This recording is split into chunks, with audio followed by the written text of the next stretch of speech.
Hi there, can you tell me who you are? Yes, I'm Helen Henderson. I'm the Atlantic Coast Program Manager with the American Littoral Society, and I also run our Barnegat Bay projects. Great. Helen, you were testifying today before the Joint Environmental Committees, Assembly and Senate of the New Jersey State Legislature, and we're in Lavallette today. They were taking testimony about a soil standard, soil compaction bill, a bill that was passed 5 years ago to take care of the problem of soil compaction, and still has not been implemented.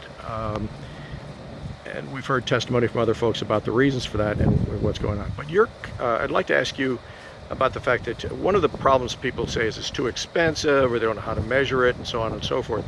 But you're told the group today about a project that your group was involved in that had some very dramatic results. Can you tell us about that? Sure. The American Littoral Society was funded about 3.5 years ago by the New Jersey Department of Environmental Protection to reduce non-point source pollution or stormwater runoff that is entering Barnegat Bay. Governor Christie's 10-point plan really looked to address that as one of the major problems causing the ecological degradation of the bay, and therefore there were grant opportunities for groups like ours to address that.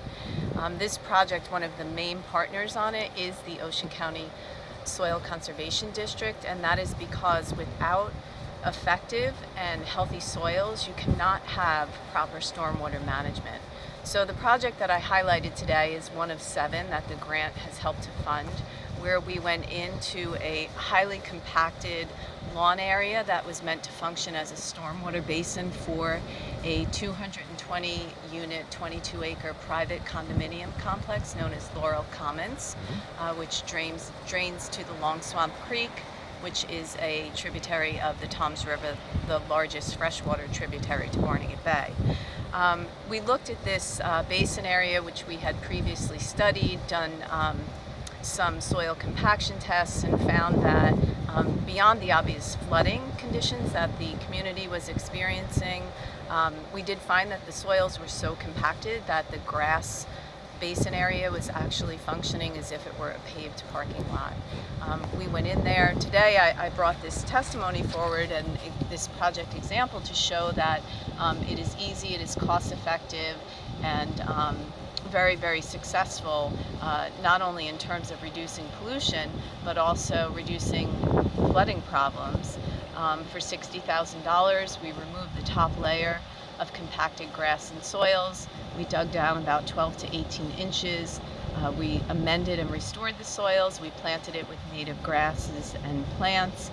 We now have a highly functioning and successful bioretention basin that produces no discharge, no stormwater runoff, have we been able to measure since implementing this about 2 years ago. And the community's flooding problems have been dramatically reduced, if not altogether resolved. And we did all this for this one project that is about an acre and 1/2 in size for $60,000 from start to finish, including design, engineering, soil amendments, construction, and plantings. Wow. So I was here today to make a compelling argument that soil restoration is one very important component of appropriate stormwater management in terms of both pollutant removal and also flooding reductions. You said that before the project, the area, the neighborhood there, actually during flood times, cars would be floating, right, in the street. That's correct, yes. Unfortunately, there was no member of the community available to testify today, but had they been here, they would tell you about one particularly terrifying experience that a homeowner had, a woman with a young child in a car seat.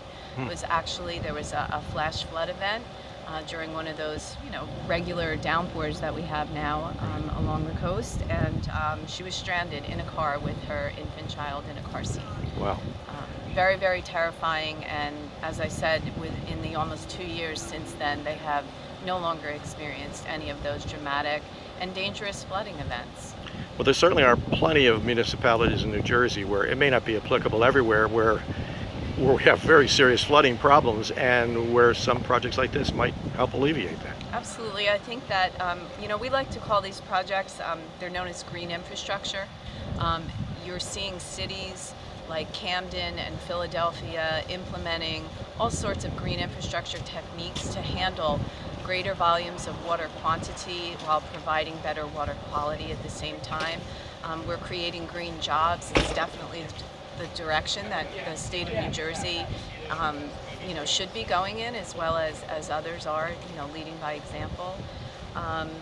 And we find that, at the end of it all, there, in terms of cost-benefit analysis and things like that, protecting people, protecting our water quality, any of the investments or the money that it takes to actually implement these types of projects really comes back to us over and over again. All right, Helen Henderson, thank you very much for your time. Thank you for having me. Great.